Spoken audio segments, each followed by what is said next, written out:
gagawa tayo ng milk. First, na ano ko na yung hinugasan ko na din itong mga pearls. Ito, wala pa itong mga pearls, guys. Kaya wait lang, wait niyo ako.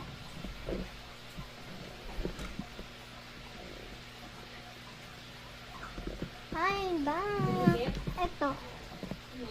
Ihahalo na natin itong pearl para.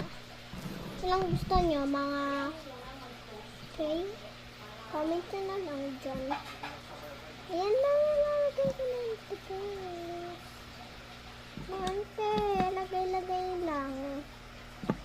Bumili kayo ng tawag dito, ng milk tea, tapos ubusin nyo muna yung mga ganito, guys. Tapos, kailangan nyo lang ng Yakult. Wait lang. Kailangan nyo ng Yakult para halo nyo sa may basa nyo. Tapos, bili kayo ng milk tea. Tapos, lagay